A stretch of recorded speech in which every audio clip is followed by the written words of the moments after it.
तो hey guys, लेके आ चुका हूँ विंड ब्रेकर सीजन 2 का एपिसोड सेकंड। तो बिना किसी देरी के चलो शुरू करते हैं। तो एपिसोड 2 की शुरुआत में काजी ऊपर वाले बंदे के पास पहुंच जाता है और फिर वो ऊपर वाला बंदा बोल रहा होता है, तो काजी अच्छा मैं तेरे से लड़ने वाला हूँ क्या? और सच में तू काफ़ी ज़्यादा पॉपुलर है और जहाँ तक मुझे पता है हम दोनों एक जैसे हैं, क्योंकि तू भी अपने फॉलोअर्स को मारता है जैसे तूने अभी मारा और मैं भी अपने फॉलोअर्स को मारता हूँ और ये सबसे बेस्ट तरीका होता है। और फिर वो अपना नाम बताता है, उसका नाम शिंको होता है और वो बोलता है अगर तेरे साथ बैटल करते हो, अगर मैं तेरे से जीत गया तो तुझे मेरे ग्रुप में ज्वाइन होना पड़ेगा। और फिर काजी बोलता है तू मुझे अपने से बिल्कुल भी कंपेयर मत करिए और मैं फ्यूरियन के बारे में भी बिल्कुल कुछ नहीं सुन सकता। उसके बाद वो उसे जोरदार लात मारता है और ये देख के कॉन्गो भी काफी ज्यादा हैरान हो जाता है कि आखिरकार इस बंदे में इतनी ताकत अचानक से कहाँ से आ गई। और इसके बाद वो अपने साथियों को बोलता है कि जाके साकुरा को मारो।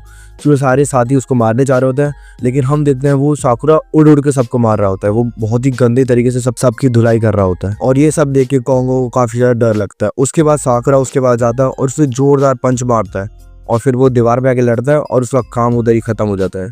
साकुरा फिर अपने दोस्तों को बोलता है अब तुम आ जाओ, मेरे पास इतना टाइम नहीं, अब तुम देखो इसे। और इसके बाद हमको टैगा और किरीशिमा का बैटल दिखाया जाता है, जहाँ पे किरीशिमा टैगा को बहुत जोर से मुंह पे बैट मारता है और फिर टैगा बोलता है ये मेरा स्टाइल है, मैं हमेशा अपना पहला हमला खा लेता हूँ ताकि मेरा दुश्मन को लगे मैं कमज़ोर हूँ। और उसके बाद हमको सुगिस्ता का बैटल दिखाया जाता है। उसमें उसका अपोनेंट कह रहा होता है तू ना हर वक्त चिड़चिड़ा रहता है और चिड़चिड़े लोग हमेशा कमज़ोर ही होते हैं। और फिर वो सुगिस्ता पे एक हमला करता है लेकिन वो डॉज कर देता है और फिर सुगिस्ता उस पर हमला करता है लेकिन उसका अपोनेंट भी डॉज कर देता है और उसके बाद सुगिस्ता उसे जोरदार लात मारता है और उसे पीछे फेंक देता है।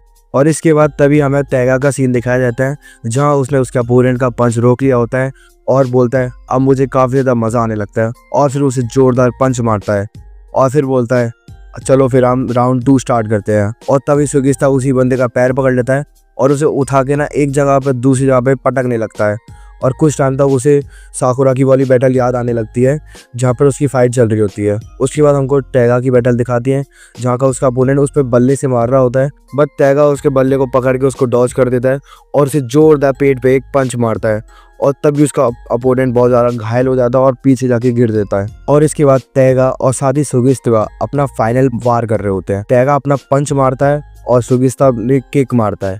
वो दोनों एक साथ अपने अपोनेंट को लात मारते हैं और पंच मारते हैं और उनके अपोनेंट का खेल वहीं खत्म हो जाता है। और फिर टैगा बोलता है सच में मुझे तेरे साथ फाइट करने में बड़ा मजा आया, तू काफी ज्यादा स्ट्रॉन्ग था। और उसके बाद हमको मित्सुकी और कागा का बैटल दिखाया जाता है, जहाँ पर उन दोनों ने लड़ते लड़ते दीवार ही तोड़ दी थी।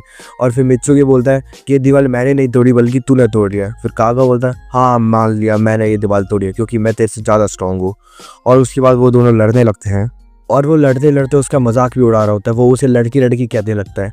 और तभी हमें पता चलता है कि जो कागा था वो किल गैंग का परमानेंट मेंबर नहीं था, वो बल्कि सिर्फ मजे के लिए आया होता है। और फिर मित्सुकी भी उसका मजाक उड़ाने लगता है और बोलता है भाई इसीलिए तू थोड़ा पागल सा है, तू परमानेंट मेंबर नहीं है इसलिए तू इधर से उधर फुड़कता रहता, तेरे को कोई ऑर्डर नहीं देता इसलिए तेरे को कोई चिंता ही नहीं है और तू बस इसीलिए लड़कियों के बीच में भी फेमस नहीं है, ना ही किसी बंदे के बीच में फेमस है। और ये सुनने के बाद कागा को बहुत ज़्यादा गुस्सा आ जाती है और फिर वो उस पर वार करने लगता है।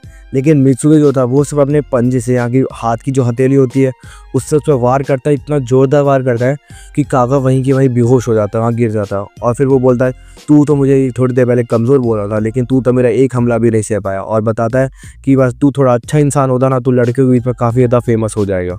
और फिर हमको फ्यूरिन के बंदे दिखाए जाते हैं जो कि लड़ रहे होते हैं और वहाँ पर एक बंदा पिट रहा होता है, तभी कोसुमी आता है और उसको बचा लेता है।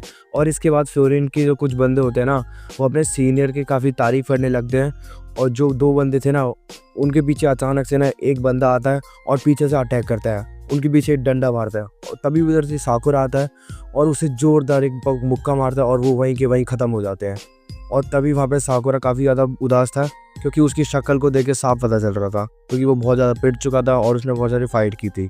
और उसके बाद हमको दिखाया जाता है कि साकुरा अपने और टीममेट्स को बुलाता है और बोलता है मुझे माफ़ करना है, अगली बार से मैं अपनी फाइट में थोड़ा और ध्यान दूंगा ताकि मैं उस फाइट को जल्दी ख़त्म करके तुम्हारी भी मदद करने आ सकूँ।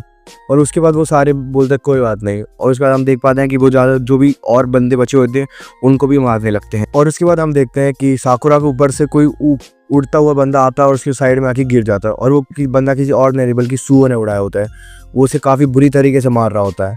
उसके बाद हमें पता चलता है कि जो बंदा था वो इतना ज़्यादा पिट चुका था, उसके बाद भी वो बोल रहा था मैं तेरी आंखें नोच दूँगा, मुझे ये आंखें तेरी बिल्कुल ही पसंद नहीं है। और उसके बाद सुअर जो था उसके जोरदार एक लात मारता है और उसका काम वही ख़त्म हो जाता है। और उसके बाद वो उसे एक पंच और मारने वाला होता है, लेकिन साकुरा पीछे से उसका हाथ पकड़ता है, बोलता है आप रुक जाओ। और फिर सुओ बोलता है तो आखिरकार तुम कब से इतना शांत हो गए? फिर साकुरा बोलता है हाँ मैं भी पहले बिल्कुल तेजी से रही था, लेकिन अब मुझे समझ आ गया कि मैं कितना कर सकता हूँ और मैं तुम लोगों की अब मदद करने वाला हूँ और मैं डींगे भी हाँकूंगा नहीं। और फिर साकुरा और सुओ काफ़ी ज़्यादा हैरान हो जाता है कि ये बंदा इतना समझदारी बातें कब से करने लग गया। और सुओ भी बोलता है कि भाई सच में तुम काफ़ी ज़्यादा बदल गए हो, और लेकिन मुझे काफ़ी ज़्यादा मज़ा आ रहा है ये बातें सुन के। फिर साकुरा भी बाकी बंदों को निपटाने के लिए चला जाता है। और इसके बाद हमको मेन फाइट दिखाई जाती है शिंकू वर्सेस काजे का। और शिंकू ना काफ़ी ज़्यादा अटैक कर रहा होता है काजे के ऊपर, और काजे उसके सारे अटैक को डॉज करता है और बैक फ्लिप मार देता है और उसे खस के एक लात मिलता है। लेकिन उससे शिंकू को कोई भी ज़्यादा फर्क पड़ा नहीं होता है और रस्सी की वजह से वो काजे को एक साइड में फंसा देता है। और इसके बाद वो अजय उस पर अटैक करने वाला होता है, लेकिन वो उससे बच जाता है। और शिंकू वहाँ पर बोलने लगता है मैं सच बता रहा हूँ, अगर तू हमारी टीम में आ गया तो हम दोनों मिलकर ना काफ़ी ज़्यादा मचा देंगे। और मुझे पता है कि तू बीस्ट है, लेकिन तू अभी तो अपना बीस्ट वाला फॉर्म बाहर नहीं निकाल रहा है। और इसके बाद हमको दिखाया जाता है कि बोलता है कि तूने ये बात तो सच बोली कि मैं हीरो तो बिल्कुल नहीं हूँ, क्योंकि मुझे पहले जो भी दिखता था मैं उसे काफ़ी गंदी तरीके से मारता था। मतलब मेरे आसपास जो भी बंदे थे ना मैं उनको बहुत गंदी तरीके से पेलता था। मैं पहले काफ़ी ज़्यादा क्रेजी था, लेकिन फिर मुझे बहुत सारे लोग मिले, उन लोगों ने मेरा पूरा नज़रिया बदल दिया और उसके बाद मैं अपने ऊपर काफ़ी ज़्यादा कंट्रोल ला चुका हूँ। और इस टाइम पर ना मुझे बाकी सारे सभी को सोच रहा होता है, मतलब कि जो भी उमे मियाँ और बाकी सब लोग थे ना उन सब के बारे में सोचने लगता है। और फिर शिंकू भी बोलता है हाँ भाई तू कितने भी डायलॉग मार ले, लेकिन मुझे पता है कि तू एक बीस्ट है और तेरे अंदर अब मैं अपना खौफ पैदा करने वाला हूँ। और इसके बाद शिंकू उसके ऊपर अटैक करने लगता है और काजू उसके अटैक को लगाता है, डॉज करने लगता है और वो हवा में उड़ता है और एक चैन को पकड़ लेता है। और चैन को पकड़ के जैसे टार्जन नहीं आ रहा होता वैसे उड़ते उड़ते आता है और गोल घूम के आता है और उस शिंकू की एक जोरदार लात मार देता है। और उसके बाद शिंकू उसके ऊपर काफ़ी ज़्यादा अटैक करने लगता है और वो भी उसके ऊपर एक लात मार देता है, जिसकी वजह से वो काफ़ी ज़्यादा दूर जाके गिरता है। और तभी शिंकू बोलता है भाई तू तो काफ़ी ज़्यादा कमज़ोर है। और फिर वो अपने बल्ली की वजह से काजी के ऊपर अटैक करने लगता है और एक बार उसे बहुत ज़ोर से मारने वाला होता है, लेकिन अचानक से वो साइड होकर उसको डॉज कर लेता है और तभी उस शिंकू उसके ऊपर जोरदार लात मार के उसे पीछे फेंक देता है। और फिर काजू बहुत ज़्यादा गुस्सा हो जाता है और फिर शिंकू बोलता है हाँ मैं यही देखना चाह रहा था, मैं तेरा असली रूप को देखना चाह रहा था। इसके बाद दोनों एक दूसरे को एक एक जोरदार पंच मारते हैं और इसमें काजू उसको इतना गंदे तरीके से पंच मारता है कि शिंकू उसके बाद बोलता है अब मुझे तेरे साथ और भी ज़्यादा मज़ा आ रहा है। उसकी पूरी नाक फूट चुकी है तो उसके मुंह से खून आ रहा होता है, लेकिन फिर भी वो रुकते नहीं है। और फिर काजू से एक जोरदार नाक पर फाइनल पंच मारता है और इसके बाद उसका खेल खत्म हो जाता है। और उसके बाद वो उसे एक और पंच मारने वाला होता है। फिर वो सोचता है अगर मैंने अभी इसे मार दिया तो ये वापस कभी उठ नहीं पाएगा। और काजू इसके बारे में सोचने लगता है कि मुझे लगता है मैं इस बैटल को काफ़ी ज़्यादा लंबा ले चला गया। तभी यहाँ पर कजुमी और इनामोटो आ जाते हैं और वो जब वो नीचे देखते हैं तो वो देखते हैं कि उन्होंने भी सारे लोगों को ख़त्म कर दिया होता है। और उसके बाद वो इनामोटो और कजुमी काजे का हाथ ऊपर खड़ा कर दें और जब देखते हैं कि सारे लोग खुश हो जाते हैं क्योंकि वो सारे बैटल जीत चुके थे। और उसके बाद हम देख पाते हैं कि जो भी साकुरा था वो ज़्यादा खुश नहीं था, क्योंकि वो जानता था कि उसने ज़्यादा कुछ नहीं करवाया। और उसके बाद वो एंजाई को उठाते हैं और उसकी आँख खुलती है तो वो पूछता है यहाँ पर क्या हुआ। मतलब इस एक तरह से उसने पूरी बैटल ही मिस कर दी थी। और इसके बाद उसको फाइनली पता चलता है कि वहाँ पर वो लोग बैटल जीत चुके हैं। और तभी उसके बाद सेकंड ईयर वाले बंदों के पास जाती है और वो काफ़ी ज़्यादा हैरान हो जाता है तो आखिर आप लोग यहाँ पर क्या कर रहे हो। फिर इनामोटो बोलता है मैं तुम्हारी यहाँ मदद करने आता हूँ। और फिर तभी बता दें तुम्हें कुछ बोलने की ज़रूरत नहीं है। और फिर नगाटो बोलता है कि तुमने आखिरकार ये सब क्यों किया, क्योंकि जो सब कुछ हो रहा था वो कि मेरे कारण हो रहा था और तुझे पता था कि तुम्हें ये सब करने की कोई ज़रूरत नहीं है और तुम लोगों को यहाँ पर बिल्कुल भी आना नहीं चाहिए था। फिर तभी साकुरा बोलने लगता है कि तू अपने आप को इतना बड़ा भी मत समझ और हम तेरे कहने पे तो यहाँ पर बिल्कुल नहीं आए हैं। मुझे एक लड़की मिली थी जो कि काफ़ी ज़्यादा रो रही थी और उसने मुझे बोला था कि तुझे बचा ले, और मैं कभी भी लड़कियों की बातों को नहीं टालता और बस इसीलिए मैं तुझे यहाँ पर बचाने आया हूँ। और तभी हम देख पाते हैं कि वैसे भी किल गैंग वाले काफ़ी ज़्यादा परेशान कर रहे थे और उन्हें सबक सिखाना तो बनता ही था।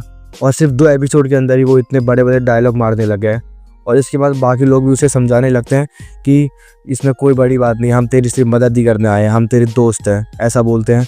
और इसके बाद नगाटो ने वहाँ पर काफ़ी ज़्यादा रोने लगता है, मतलब वो काफ़ी ज़्यादा रो रहा होता है। और इसी के साथ हमारा ये वाला एपिसोड खत्म होता है। अगर आपको ये एपिसोड अच्छा लगा तो प्लीज़ कमेंट करें, लाइक करें और शेयर ज़रूर करना।